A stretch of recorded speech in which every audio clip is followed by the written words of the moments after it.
Good day, Internet. Hello, Internet. Don't take hi, this Internet. the wrong way, Internet, but I have to go grab my water. I'll be right back.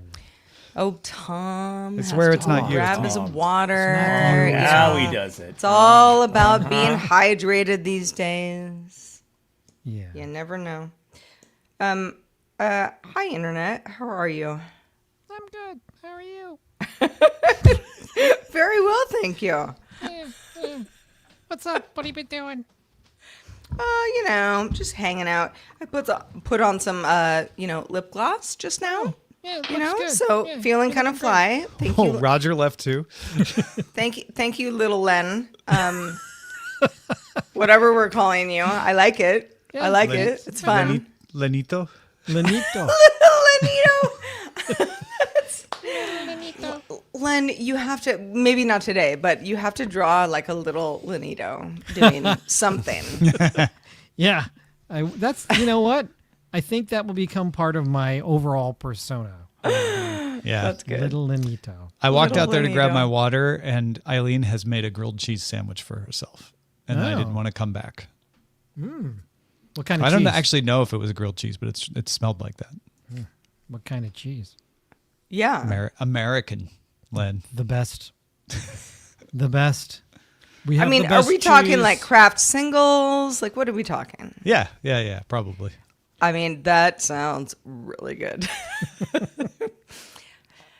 It smelled really good too. Yeah. I'm still trying to figure out what to do with my queso fresco. I don't know. Whatever I bought was just Your not- accidentally purchased cheese. Yeah, Accidental yeah. cheese. It's not that it's bad cheese, but I'm like, it just I wanted to use it for different things. And it You thought you were just buying a isn't. different kind of cheese, right? Exactly. Yeah. Yeah. So I just, it's just sitting there like, what do you want to do with me? And I'm like, I don't know. Make enchiladas. I could. Ooh, well, enchiladas. Yeah. actually, I need some more ingredients for that, but not out of the ballpark. That's really good. Enchiladas. Can't go wrong. Just put some butter on a tortilla, melt the queso on it, call it a day. And call it a day, right? It's like you don't even have to call it an enchilada. You just call it Why a day. complicate it? Just Yeah. eat it. No. My wife has been making the best enchiladas recently, I don't know how much all of you eat as much Mexican food as I do, but chili rellenos are like my favorite thing. Yes. And the other day, I was talking to a friend, and he was like, "What's a chili relleno?" And I was like, What? "Well, it's a chili stuffed with cheese." And he was like, "Is that safe?" Like, I mean, like, That's safe. like. We have to call in the bomb That- squad. and that's for this like one. that's your dinner, and I'm like, well, it's more of kind of a something love you that do response. maybe before the tacos that you're gonna that eat. safe? Yeah, he was just like, Is it that safe? sounds weird. Well, because Really he was risky he to was me. he was thinking of like cheese just being stuffed into a something that hasn't been sort of like washed or taking the stem off or that kind of thing. I was like, no. Okay. When you get the chili rellenos, they It's not like everything an apple. everything is yeah, it's ready to be eaten. Those It's are not like he delicious. thought it was a bomb or anything. No. He was just sort of like, that just seems really weird to like stuff cheese inside a pepper. But that's like such a common thing, or at least in, I guess he did. Not everywhere. Yeah, exactly. It was he was like literally never heard of this before, That's and I'm so like, funny. I You've mean, been to this a is Mexican my restaurant? Come favorite thing. I'm definitely making a Sora of that right now. Sarah Lane is about to eat a chili relleno, and a friend asks, "Is that safe?" Yeah, what could they possibly come up with? Well, maybe he doesn't understand chili Knives. relleno because it's the number 5, right? So like, do you know what I'm What? saying? Like, there's only There's only 5 No. foods I'm you not can sure eat. we know. no, you lost like me. when you go to a Mexican restaurant, sometimes they just have like Oh, the I entrees. now I get it. Yeah. It's like, oh yeah, like it's the he number doesn't 5. know it's called chili relleno. He just orders the number 5. Oh, yeah, or he doesn't maybe. order the number 5, which is why he's not. No, I familiar mean, with it. Yeah. this particular friend for sure has never had this before because he was just like, you put cheese inside a pepper? And I'm like, Well, you yeah. add more than and just the it's cheese. It's a Yeah. Well, yeah, but I mean, it's Modern mostly science. cheese and pepper. That is the Minute warning. beauty 2 minutes. of the chili relleno. And and then you season it however you want. But yeah, he was just like, had no idea people ate this. I'm like, do, I mean, it's chicken quite a or delight. And you're like, oh, they ground do. beef. Oh yeah. For And sure. those people are me. Eileen had a chili relleno on Tuesday because it was International Taco Day. So she ordered a taco and chili relleno, and I had did 3 they give you a tacos. discount, like because of the day, or no? No, they did not. Should Wouldn't have. that be nice if we were Well, like, it's like, on a it's Taco Slurpee, Tuesday, we want national- half Right. off. I know. Yeah. But you get like a National Slurpee Day. You get like a I think they free- raised the price. Yeah. Chili relleno. Probably. When I was in Vail, I Now ate at I this now place I called, really want one. yeah. There's a place called El Segundo, which I ate at in Vail. Oh, and they had that's down in. That's funny. In El Segundo, there's a place called I lost Vail. my wallet there. in El Segundo. Yeah. Maybe you'll find it in the seafood enchiladas I had. Boy, they were good. Yeah, but they tasty. I love Yeah. a seafood enchilada. Casa Vega makes great seafood Is enchiladas. it a combination of just fish and shrimp, or do they add? It other- was mostly shrimp, but they had Donuts. bay scallops in there. I think they had some crab meat. For It was good. Scallops were enchiladas. good. Bay Lovely. scallops? Which bay in that is- Vail, that is- Colorado, do they pull those from? That's bold. That is The Bay of bold. Bay Colorado. Village. Yeah. I mean, I guess Ohio. seafood in Colorado itself is interesting. I see food all the time in Colorado. Seafood, I eat it. You're on a seafood diet. Oh my gosh. 30 I seconds. was not used to Dad the altitude. jokes across the board. Been a long week. The altitude in Vail It has got been me a really long bad. week, It was Roger, bad. and it's only Thursday. You know what? We're gonna have fun. We're gonna have. Do you feel fun super today. powered now that you're back down out of the mountains, Len? You get all this I oxygen. do, yeah, because my heart rate is down. It's like it was Your lungs crazy. grew in size. His really hard lungs to grew breathe. 3 sizes that day. I went hiking with my Have a dog. Good show, Okay. everybody. Dang it. You'll never know.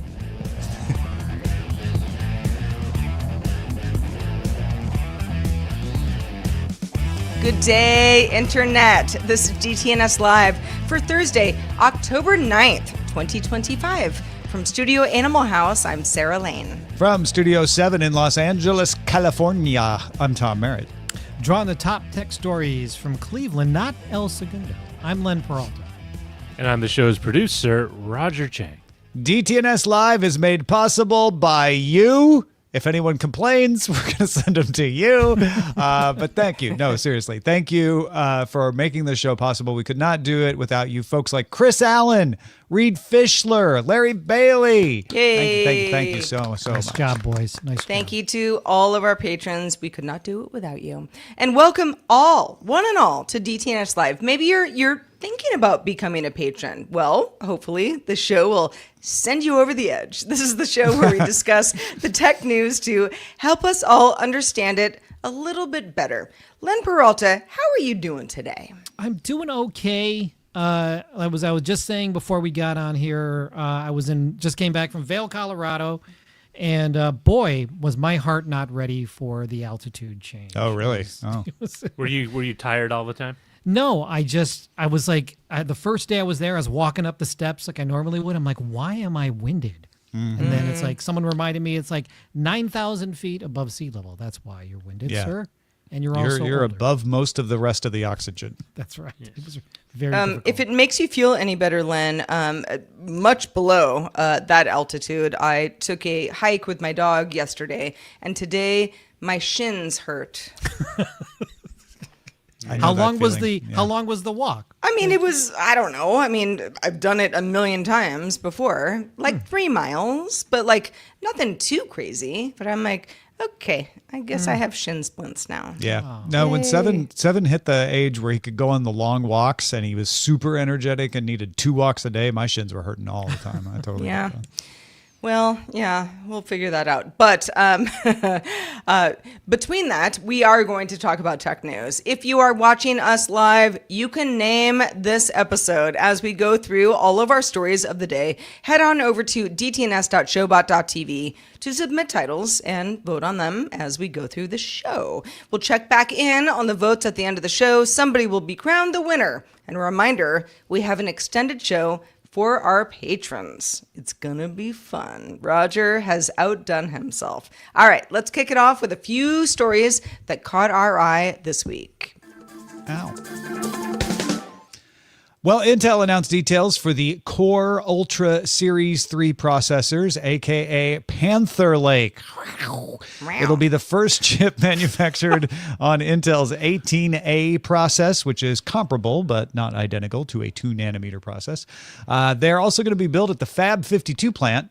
It's a fabrication, not. It's also fabulous, I'm sure, but Not a nightclub. yes, Is it a nightclub? it's probably just a nightclub where they assemble chips in Arizona. Core Ultra Series 3 chips will go into high volume production and ship before the end of the year. And Intel says broad market availability will start in January. DoorDash. Roger, give us the one thing we need to know about Panther Lake. This hopefully this delivers on everything Intel promises because they really need it.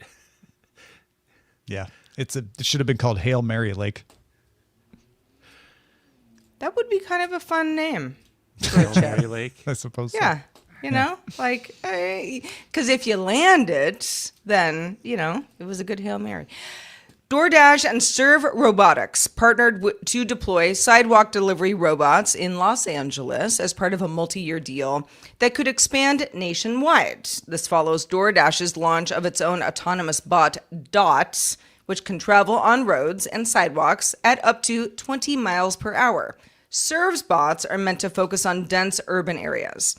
DoorDash says that Dot is going to handle dense suburban deliveries within a few miles, reserving human drivers for more complex orders. So Serve is for dense, Dot is for dense suburban, and then humans are for complex orders. I get it. Yeah. Yeah. I mean, who could possibly be confused by this? But listen, sidewalk delivery. I see it a lot in LA. I know a lot of people who listen to the show or like, we have never seen this in our, urban neighborhood, but it's coming for you. It is. It's right behind you. It's going to knock you over. Sounds like a Stephen King novel. It's coming from inside the house.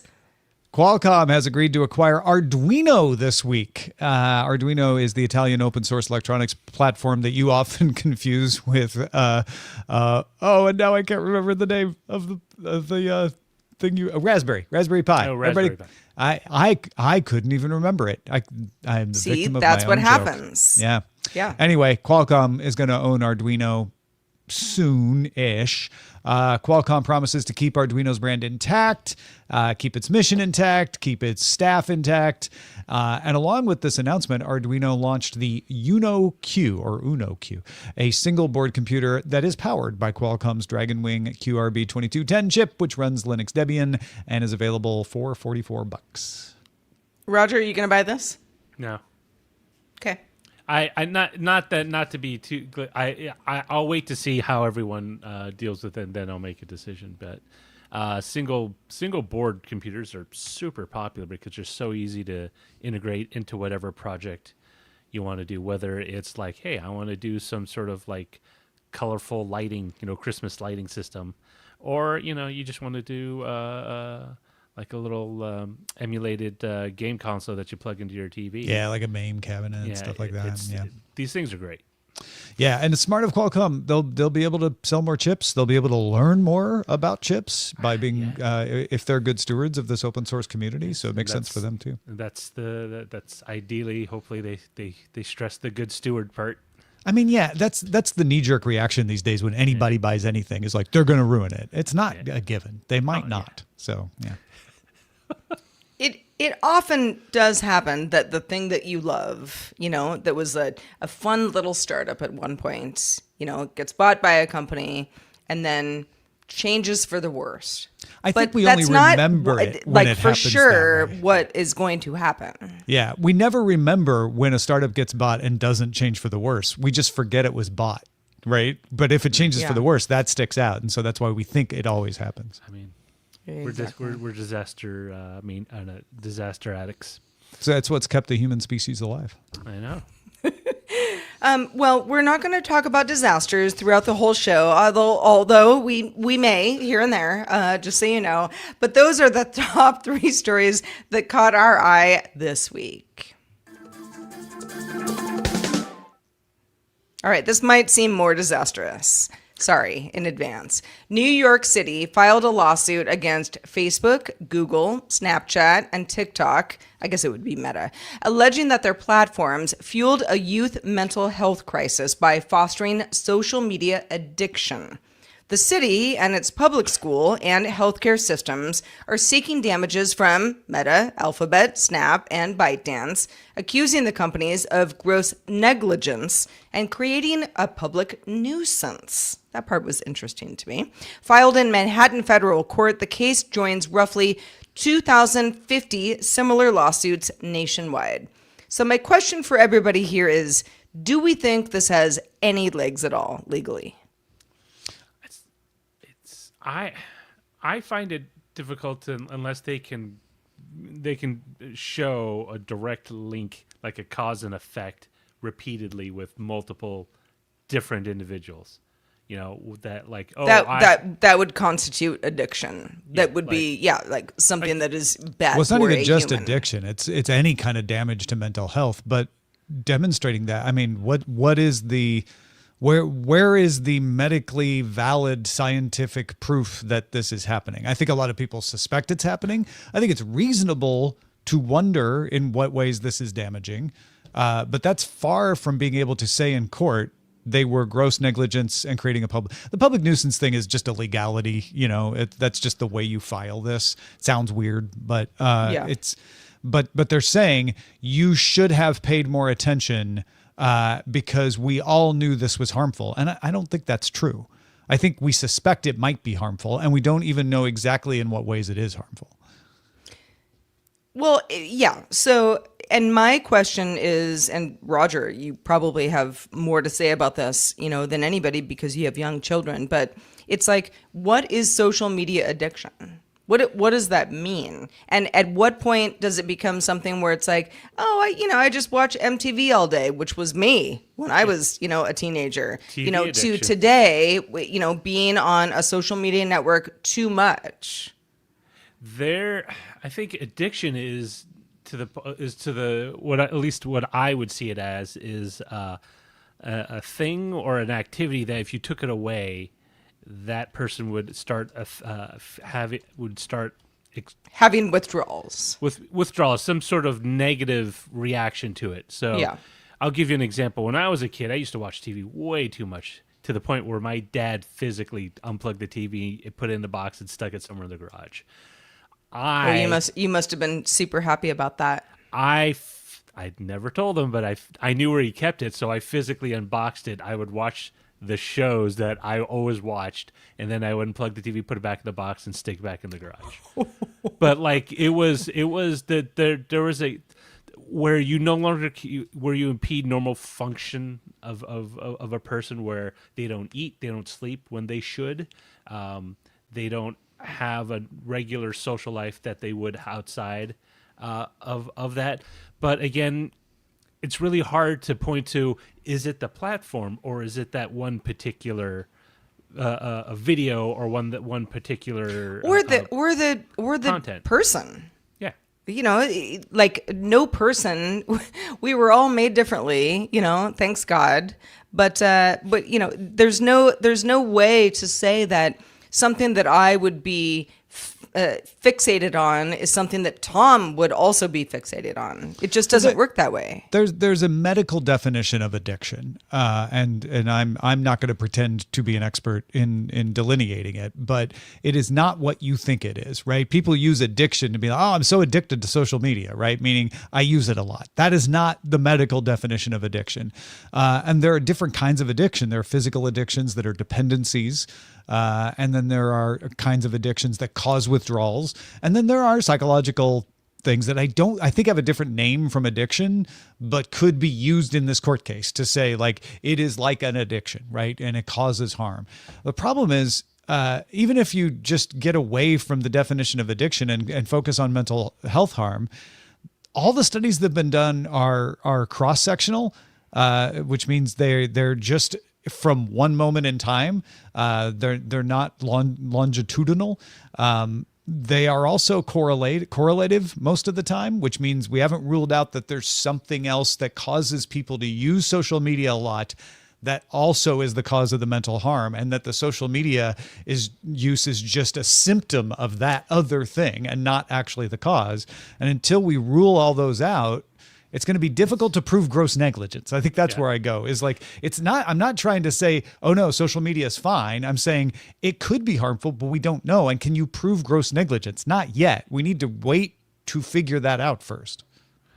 I think TF87 in the chat room brought up an interesting point. They say it sounds like obsession would be more accurate. I haven't looked it up yet, but in many ways there is sort of an obsessive quality. And it's interesting you say that, the platform itself might just be a symptom. I think it's just a vehicle, right? If you are addicted to, say, cigarettes or alcohol, the corner 7-Eleven or AMPM or whatever convenience store, that isn't the source of it. I mean, that's the vehicle where you go and purchase those items because you need it. But AMPM isn't the villain. Yeah. It just exists. It's just a conduit for whatever thing that you need to have right now. And I think it's so. I mean, people definitely do feel that there is a negative side effect to excessive social media use, but that's with any media use, right? Excessive TV use, right? You sit at home all day. Excessive anything. Yeah. And so, it's oftentimes a lot of these behaviors are correlated not with social media, but with TV and stuff. Other things, right? Depression. That's why you're sitting on the couch all day watching TV, because you have some sort of untreated emotional or mental health issue, and that symptom of you sitting in front of watching TV all day is how it presents itself. Yeah, I wouldn't be shocked if we found that social media use did cause harm, but more often was used to self-medicate for other problems, right? Like there's probably a dual situation going on. It's like a disassociative right. thing. Like yes, it doesn't help, and it might actually worsen symptoms of a pre-existing condition.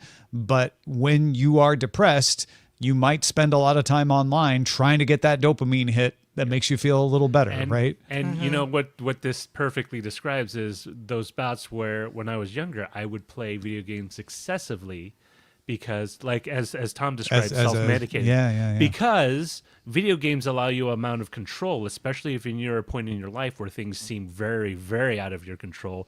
There's this one bit where you get to control the world, you get to control yourself, and you understand the rules. Like you're not put in the place where, like, oh, I didn't know I had to do that. That's a legal obligation that I had to do. And now I have to go back. In that kind of situation, it could end up being helpful. It could be therapeutic under the right situation to have you do that, right? It just would need to be guided and all of that. And monitored. I went because we would be negligent if we didn't do our research. The American Society of Addiction Medicine defines addiction as a treatable chronic medical disease involving complex interactions among brain circuits, genetics, the environment, and an individual's life experiences. People with addiction use substances or engage in behaviors that become compulsive and often continue despite harmful consequences. So I think that's the key there is social media compulsive? And not just I use it a lot, but like I cannot literally stop even if I want to. And does it have harmful consequences? Is it getting in the way? I use social media and my grades are declining, or I'm not spending time with people, or I'm not able to hold a job, that kind of stuff. Yeah. I TikTok, and I'm not trying to throw TikTok under the bus specifically, but I kind of will in this instance. I don't spend a lot of time on TikTok because it's a brain suck. I get there and I'm like, the algorithm is too good. 4 hours later, I like reemerge. I'm like, I haven't eaten. It's really easy to spend way too much time on various social networks. And one of the trends that I see is, and TikTok I'm talking about specifically just because this happened literally yesterday. It was this account, and it was clearly two actors who were pretending that, I don't even want to tell the story because it was so stupid, but it was two actors trying to get a bunch of people to react to a bad scenario. And they had like 20 videos on there. And, and lots of comments from people. Probably many of them were bots, but probably some of them were people who were very confused by this whole thing. And that's the kind of thing that really, grinds my gears. Because it's like, it's not just being a child and not understanding the world. You can be any age and get pulled into stuff like this. And what is the point of this thing? Hard to say. Probably they want to sell you something at some point. But that's where I feel like the addiction gets really dangerous. But something that sounds bad isn't necessarily harmful. For example, you don't use TikTok. So you're not addicted. Because no, you realized, not me. No, I'm thinking of other people. I'm using that as an example of you could point. What people often do is like, look at Sarah. She was using TikTok and couldn't stop and went hours without eating. TikTok is obviously harmful. When the story is, look at Sarah. She was using TikTok, realized if I keep using this, I'm not going to eat, and stopped. That is the definition of not being addicted, right? You can tell the story in two different ways. One makes it sound like an obvious, harmful, dangerous thing. The other points out like, no, she was actually able to stop it. So, it's just something that you have to decide whether you want to play along with or not. Yeah. All right. Well, during OpenAI's Dev Days keynote, CEO Sam Altman announced a few new products for ChatGPT users and developers because they just don't have any products yet. So they had to announce a few. Okay. So what did he talk about, Tom? Yeah, there was a lot of stuff in here, an agent kit, a lot of stuff for developers because it was Dev Days. But the thing that got the big headlines is an SDK that will allow ChatGPT to work directly with apps. It's built on something we've talked about before, the Model Context Protocol, or MCP, which is sort of a way of connecting things so that you can have a large language model work directly with it. It lets developers create a full-featured app directly within a ChatGPT conversation. These integrations can happen in the chat environment. So right now, if I say, I want to use Canva to make a poster, ChatGPT will say, great, here's where you get Canva. Here are instructions for how to use Canva. And here are the things you would do to make your poster. What's going to happen once this rolls out to you, this SDK, Canva is one of the launch partners, so it'll be able to do this right away, is you say, I want to make a poster in Canva, and it will give you Canva in the chat interface. And then you'll be able to start making your post using natural language. Like, okay, put my dog on there. Okay, now put, have you seen this dog? Or, whatever it is that you're making. And you can just make it in Canva in the ChatGPT interface. Launch partners include also, in addition to Canva, Spotify, Zillow, Expedia, and Booking.com. Uber, DoorDash, Peloton, and Target are also coming soon. So you'd be able to go to ChatGPT and say, hey, I want to go to LAX. I have a flight that leaves at 3:25, and it'll say, great, you want me to use Uber to book that? And then you'd say yes, and then it'll go to Uber and book it for you. Not having to go to a website and act like an agent and pretend to be you, but just do it, like in the app, in the chat. Well, I got to say, I think this is where, when we all hear about, the new era of agents, this is what we're talking about, right? Well, this is even, yes, you're absolutely right. When we hear about the new era of agents, this is the kind of thing you imagine, but this isn't even being an agent. Right? That's the interesting thing about it. An agent is usually like, we have an algorithm that can open a browser and do things for you. This is using MCP to just go right into the app. Like you don't even have to have the algorithm go do something for you, although it is doing something for you in the app, but it's using the app directly. And I think that's an important distinction there. But yeah, it is exactly what we're talking about, where you might see people saying ChatGPT has designs to become an everything app, because it could, if it gets enough of these things.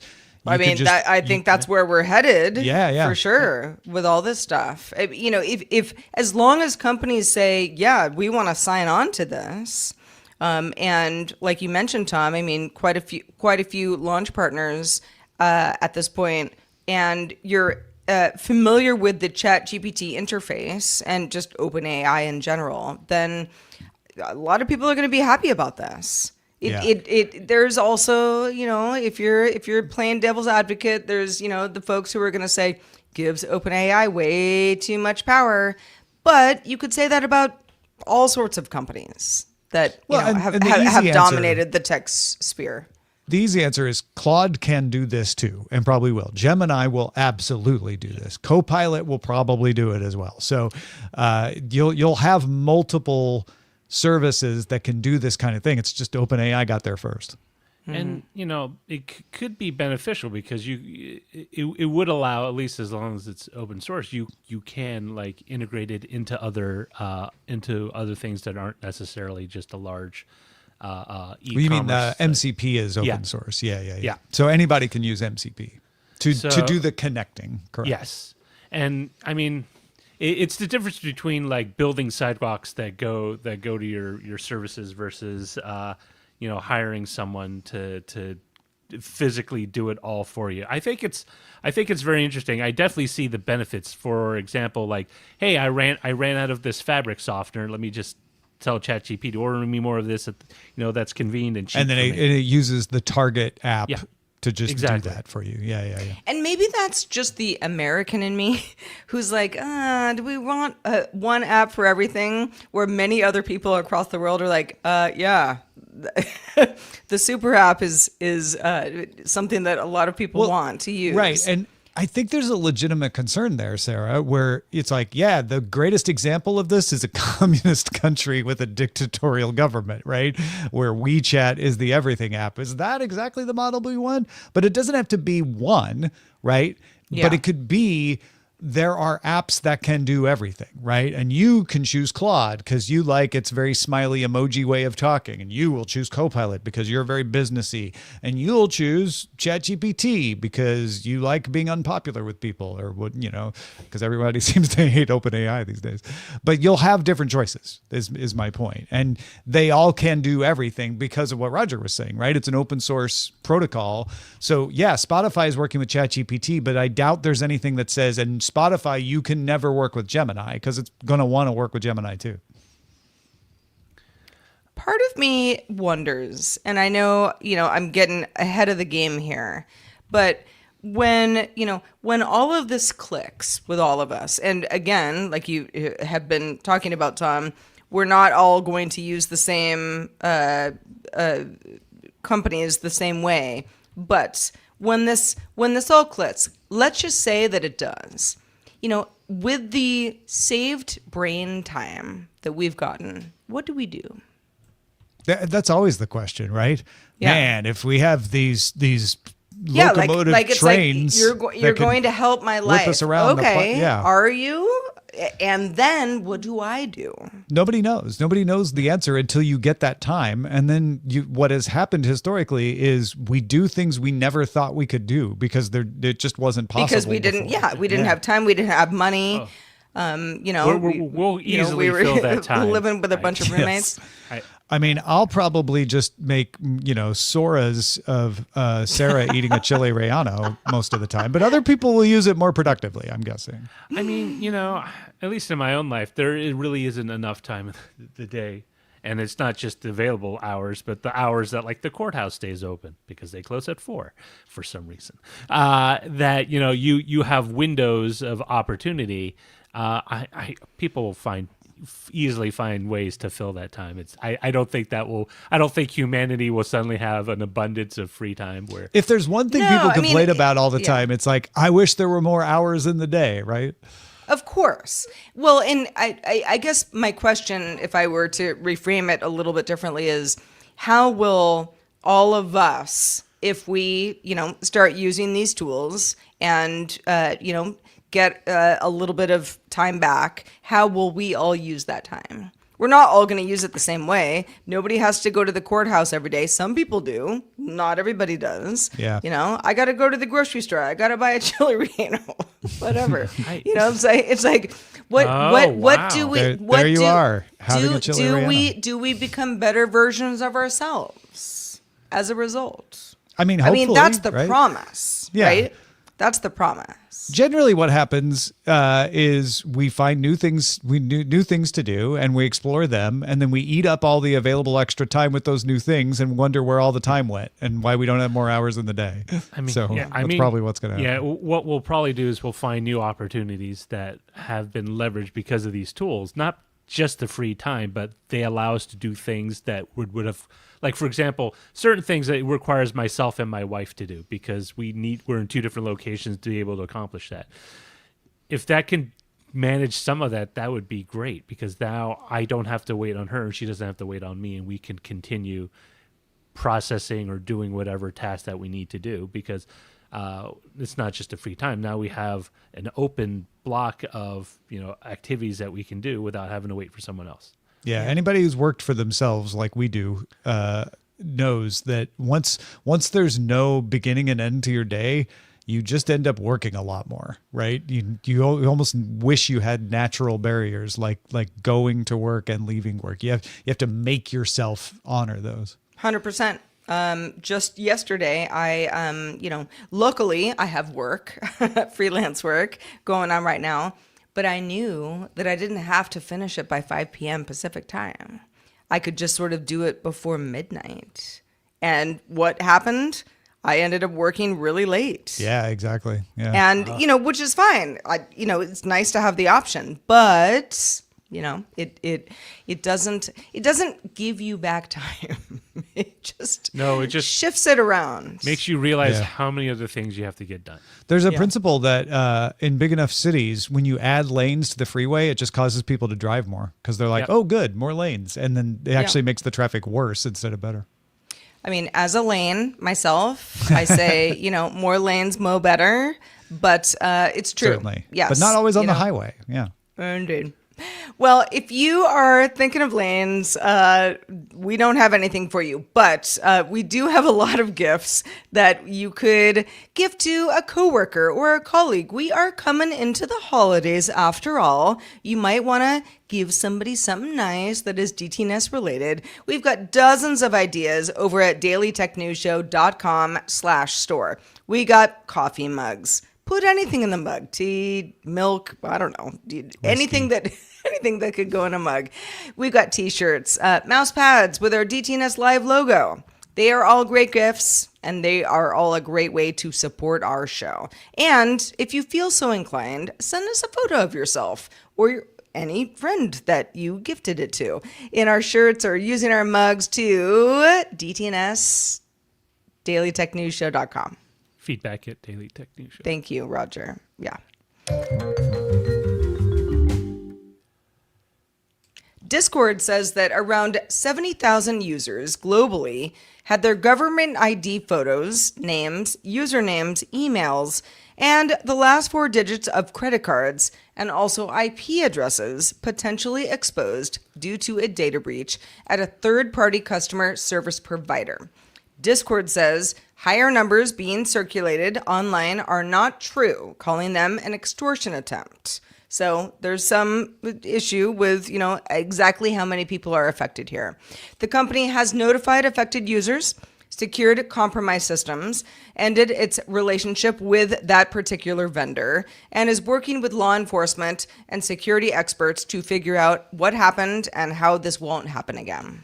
Yeah, Bleeping Computer has done some really good reporting on this, where they're not the only ones. 404 Media has been in touch with the actual attackers as well. But Bleeping Computer did a great write-up where they identified the third-party system as Zendesk, which is a customer support system that's used by a lot of people.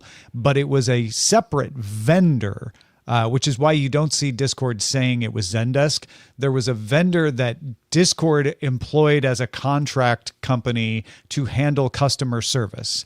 And someone phished or socially engineered access from one of the employees of that third-party party company to get into Zendesk. Once they were into Zendesk, they could take out terabytes of data. And that's where the dispute starts to come, is over, well, what's in those terabytes of data? I don't even think the attackers know exactly what's in all of it. They're still going through it. But what Discord says is, we know what they took. There's no more than 70,000 users who had their government ID image in there, which sounds like a lot, but honestly, on any given day with a platform as popular as Discord, that could be just that day's images, right? Like, Yeah. they could have that many people saying, I need to validate which age I am. The UK is one of the places that makes companies do this, which is why they have to get a vendor to do this, which is why they're storing this. Most of this breach, unfortunately, is very pedestrian. Last 4 digits of credit cards gets breached all the time. That's usually not going to be a problem. Username, email, that stuff has probably already been breached somewhere else for most people, so that's not a big deal. It's the fact that the image of your government ID got accessed that is disturbing. But I would remind people, I'd rush to remind people, like, that's not as bad as them getting your actual password to something. That is not as bad as them getting into your bank information. It's not as bad as them getting your carrier. But it's bad. It's worse than just your username and your email address. It's Yeah. I mean, I will say this is one reason why I'm a big fan of virtual credit card numbers. But Well, I don't think that would help you here. They've got your driver's license. Like, that, your virtual credit card number is not going to do much for you there. it's true. But if they, driver's, I mean, That's part the of problem with a government ID. Like, Yeah. it's not something you can change, right? No. Like, the information is the information. You can change your address, but you'd have to move. It's. But even That- if, that's I difficult. mean, there have been many times where I think my government ID right now has my current address, but I mean, I move around all the time. It's like, there are addresses that are associated with my government ID that aren't applicable anymore. But at Yeah. the same time, it's my face, it's my name, it's where I used to live. It's my birth date. There's a lot of stuff in there. That is something that you don't want to share just with anybody who might use it for nefarious purposes. I think it's less about the information than the image too. Like, when you think about it, like, your address has probably been breached at one of the credit reporting agencies that got breached, or some other breach, right? Most of that information is something somebody could get about you anyway, but the image is something they could then use to make a fake ID with, and then they can pretend to be you. And yeah, it's harder to make a fake ID than it used to be. And there's certain things you can't do with a fake ID that you used to be able to do. So it's probably not as damaging as it used to be. But that's unsettling to think, like, oh, somebody could now take my government ID and pretend to be me and, like, open accounts in my name, or, stuff like that. Less nefarious stuff is they could use it to get it through age gating if they're underage, like showing a fake ID at the store kind of situation. That doesn't harm you directly, but you probably don't want people doing that in your name. Right. No, that's a good. I hadn't really even thought about that. I mean, I don't know how many minors would use my government ID to, like, buy beer at, 7-Eleven, but Or go it's open a bank account, right? That's yeah, what you really but don't want them to it's do. something I don't want to be done, for sure. Yeah. Yeah, I mean, it's one reason why I still keep my credit, that credit monitoring agency, so I can lock. Well, and that's anybody that this happened to is going to need to do that. They're going to have to lock their credit reports and do all of that, because now somebody could have their ID out there and, go into a bank and say, hey, it's me, right? And they'd have to modify the image in some cases. In some cases, they wouldn't, right? Because it's like, it's close enough. Nobody's really going to notice. Pick either the payroll vendor that my company used that got breached, or someone literally came in and stole all the information by hand, like all the paychecks. Killbot wants to know if this data could be used to let a chatbot impersonate you, and the answer is probably not. This is not the thing that they would use to impersonate you. There's better data they could get about you online. Yes. But never say never. 2,000 podcast episodes. Well, no, I guess what I'm saying is this isn't the cause of someone impersonating you. That there's plenty of other data. Yeah. This is a clarion call that when we do these kind of age verification things, you need to be treating this data with utmost security. And clearly this Zendesk instance was not properly encrypted, was not properly secured for that data. Yeah. Yeah. They secured it for the credit card data because they only got the last 4 digits, right? That's almost useless. The last 4 digits of a credit card means nothing. But they didn't provide the same kind of protection to the government ID photos. Come on. And that's something that a few years ago, I remember the first time it was MetaMask, I think. When I was like trying to be a crypto queen, that didn't work out well. But I had to upload that, and I was like, this seems really weird. But okay, I mean, if that's the only way that you can identify me, I guess I will. But that kind of stuff, when it gets out, is not necessarily going to ruin your life, but it can be extremely problematic. It can be troublesome. For anybody who's just sort of like, whatever, who cares? Who cares if they see my ID? There are so many ways that can be used against you. So yeah, just, I feel like just a reminder. People are overreacting to this story in one sense, as if this is the worst breach that's ever happened, and it's definitely not. But also, it shouldn't have happened. This data can be misused, and it should have been protected better.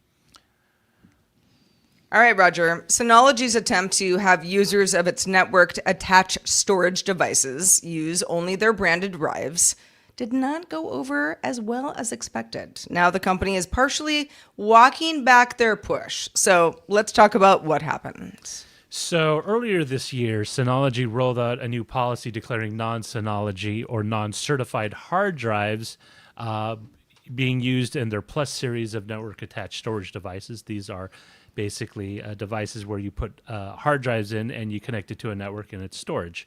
Would not get the full feature set of their device. Features users would lose by not using authorized drives were estimated hard drive health reports, volume-wide deduplication, lifespan analysis, and support for storage pools and automatic firmware updates. The last two are very important because that's the flexibility and security that the devices require.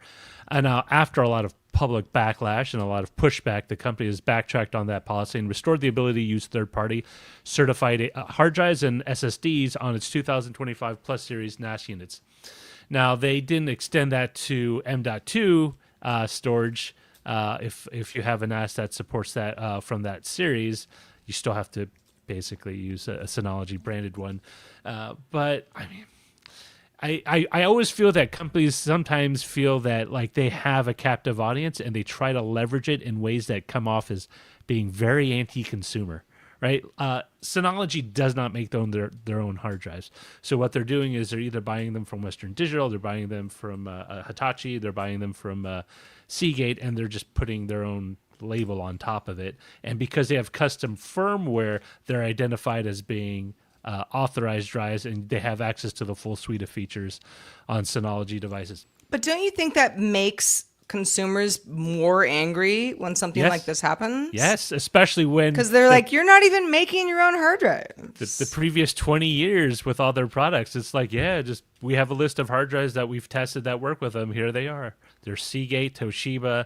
Okay, well let's slow down because it's always easy to pick up the pitchfork, right?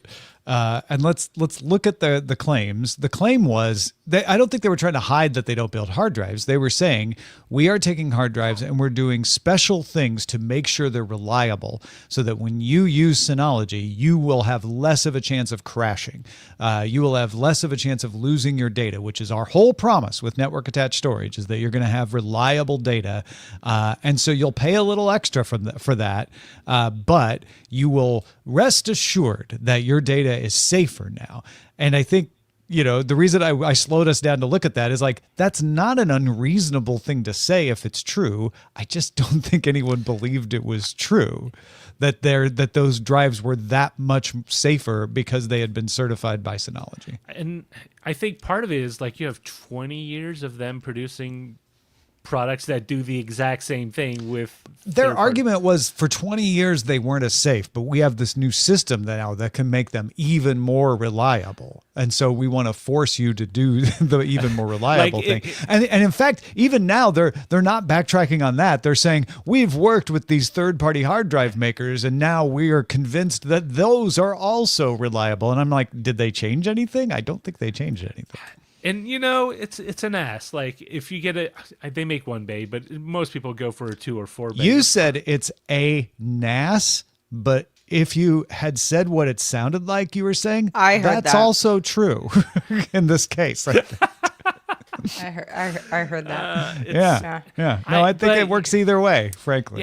Yeah. And I think the at least the public perception is people are getting nickel and dimed because people might already have access to a large number of hard drives, either surplus from previous devices they want to reuse. I do that all the time. I had a couple of 10 terabytes I had pulled out from an old PC and I wanted to reuse them.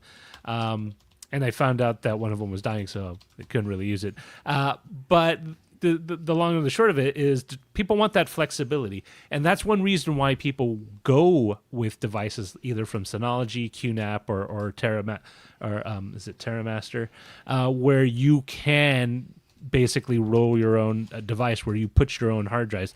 Now, if you wanted to go full non-controlled walled garden, you would use something, an open source tool and install it on a laptop and plug it into a drive array or something. But Synology was so well known for making these really functional, really convenient, and really open devices. I think a lot of people were just really rubbed the wrong way when it seemed like they were doing a complete 180. Yeah. I think people were paying closer attention. And frankly, if you're Synology, your audience are people who pay really close attention, or they wouldn't bother buying Synology products. They just use the cloud. Yeah. So, and one of the biggest things people talk about when they talked about Synology all these years, people have recommended Synology to me, is, and you can just use your own drives, right? And then you take one of your most beloved features and mess with it. Does not seem well considered. Yeah, I mean, the only other way that, I don't know, I could imagine probably somebody who works at Synology, is like, there's only one way that we can make sure that all of your products, that we are associated with are working as expected. That would be the only way the company could somehow say this is why we're doing what we're doing. I mean, I think it's just like we don't want to deal with stuff that we didn't specifically have our hands on. Sure, I guess, but it feels more like they have a device and they want to make it more of an embedded product, not unlike Western Digital has like My Cloud, like external hard drives that are network capable, and so they want to do something like that. And it's like, I mean, there are advantages to controlling the stack. Yeah. It's easy to forget that. I mean, that is one of the advantages of Apple, right? I just don't know that the advantage that Synology was going to get from controlling the stack outweighed the disadvantage of pissing off your audience. And you have a different audience, right? If Synology's audience was mostly made up of people who go to Best Buy and just buy whatever on the shelf. Casual shoppers who are like, I just need a network. But those people don't buy network attached storage usually. So. And these are very sophisticated devices. You can do a lot with them. And so, it seems like it's like trying to take like a Corvette and just making it a very, it's a clear somebody inside Synology does not know their audience very well. That's a really good point. It's like when you talk about marketing, marketing, blanket term, obviously, but Synology knows that its audience is a very specific type of computer enthusiast. Yeah. They're going to buy a specific type of thing. They're not just going to be like, off the shelf, whatever, don't care. Yeah, just give me whatever comes with you're it. You're going to tick off the people who take it to the next level and care. I guarantee there are engineers inside of Synology who are like, well, technically you're right, but I think it's a bad idea. And the marketing person that they were dealing with said, no, this is a great idea. And somebody is getting to say, I told you so right now inside of Synology. Or they failed upwards. Both can be true. Both can be true. Very true. Very true. All right, let's check out the mailbag. S-Tim writes, or Stim, we should say, love the idea of streaming services having to lower the volume on their ads. Now can we get Netflix to lower the volume on the ta-doom startup sound? The number of times I've woken or startled pets or people with how loud that thing is at launch is appalling. You know what's funny? S-Tim or Stim. I actually like the sound. Ding. I never thought of it as being all that loud, but I think it's because it's at the beginning. It's sort of unexpected. Yeah. It can, maybe a little jarring if I don't know. Maybe you've been watching something and something else starts. Yeah, and you weren't used. There's silence. You and weren't then prepared for that type thing. Yeah. But I like the sound. I have to say I like the TikTok sound. The one like blub, blub, at the end. After you watch a TikTok video, even though I say all the time, like, I'm not a TikTok person. I was gonna say I don't know that sound, Sarah. I don't use TikTok that often. So. I've never used. I use TikTok very infrequently, and I don't know what any of you are talking about. When you share on mobile a specific TikTok video, at the end it's. Yeah, it's just that confirmation sound that it's all done. I find it very soothing. Sorry. Also, Stim is not saying get rid of ta-doom. He's just saying bring the volume down a little. You know? Bring doesn't volume have to be down. all that loud. Yeah. It's one of those things. Fanfares, audio cues are just as important as visual ones, and people love it. Just like I'm being applauded off the stage here. Applauded off the stage. Yeah, it's usually more of a cane, off the stage. We also got an email from Michelle and Aaron. They said, in typical fashion, a woman actually demonstrated the greenhouse effect 3 years before John Tyndall did, but gets no credit for it. Eunice Newtonfoot did it in 1856. Michelle and Aaron are referring to our fun quiz from last Thursday's DTNS Live. Yeah. And, it's one of the cruel realities of history is that it's not just being first. It's being first and someone documenting. Yeah. It That's was also right. Irish. You can be first and no one will care.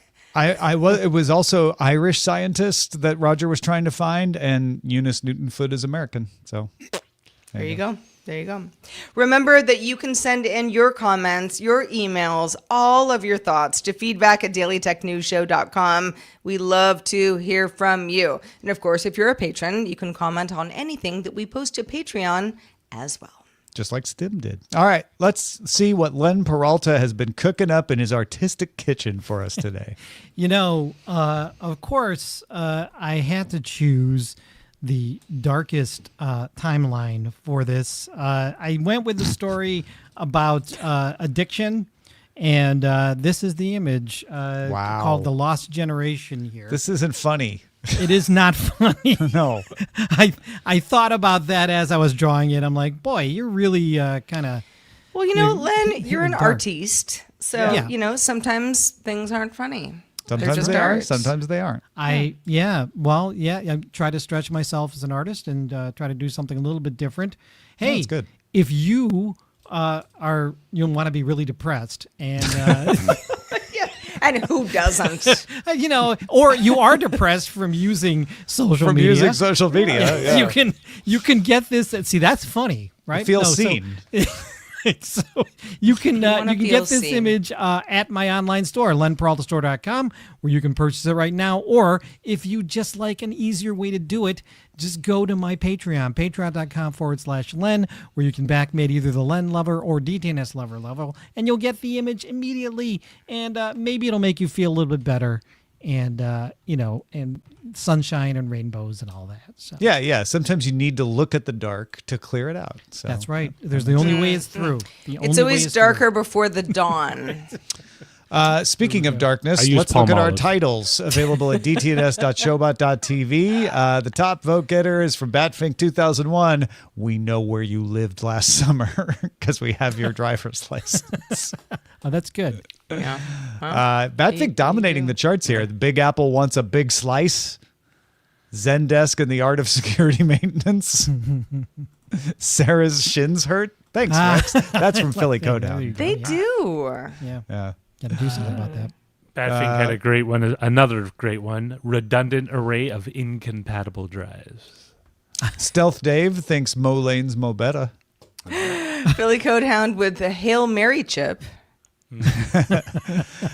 So many good ones in here. Thanks everybody for submitting them and voting on them over there at DTNS.show, dailytechnewsshow.showbot.tv. Sarah, what are we going with? Well, it was a tough one today, but Batfink, you pulled ahead. Batfink 2001 with We Know Where You Lived Last Summer. Yeah, and we Very do. funny. We do. Yeah, we Seamus. do, and we will be there for the barbecue in 2 weeks. Fantastic. Big thanks to everybody who supports us in all the various ways. You can give us super chats and stuff on YouTube. You can give us bits and subscriptions on Twitch. Zoe Brings Bacon, 4 bits. Stoic Squirrel, 74 months at Tier 1. 74 months at Tier 1 with a subscription. Razin resubscribed with Prime. They've been subscribed for 46 months. And who was it that was saying, "Hey, how do I subscribe with Prime? What do I have to do that?" It's a whole thing that you're probably best off, Johan. You're probably best off just looking it up. Do a Google search. How do I use my Amazon Prime subscription to subscribe to a Twitch channel? But basically, you just log into Twitch and Amazon with the same account.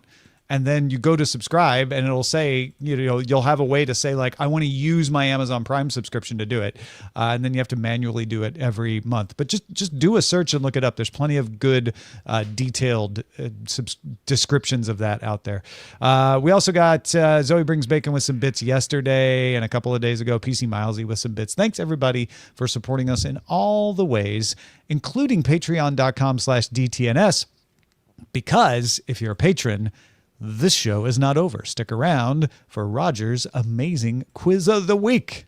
Oh, it's going to be a good one, everybody. If you've ever thought about money in your life, you will love this quiz. But just a reminder, you can watch us live every Thursday at 4 p.m. Eastern, which is 2000 UTC. And you can find out more at dailytechnewsshow.com/live. Be sure to keep up with Daily Tech Headlines. That's every weekday. Daily Tech News Show all week. Plus some Live With It episodes once a week. And new Hangouts. Tom's doing a bunch of stuff throughout the week. So we're here with you at all times. Bonus weekend content as well. For now, we will see you next Thursday. Thanks for hanging.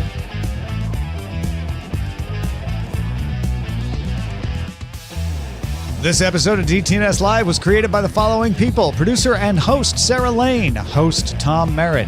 Host Rob Dunwood. Producer Roger Chang.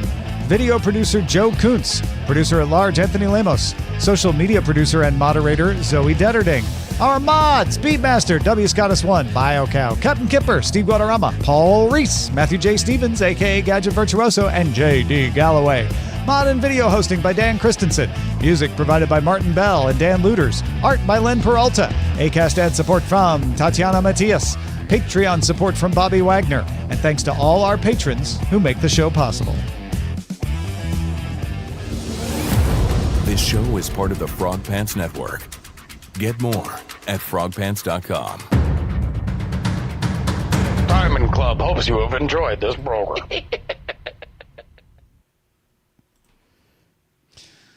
All right, Roger Chang.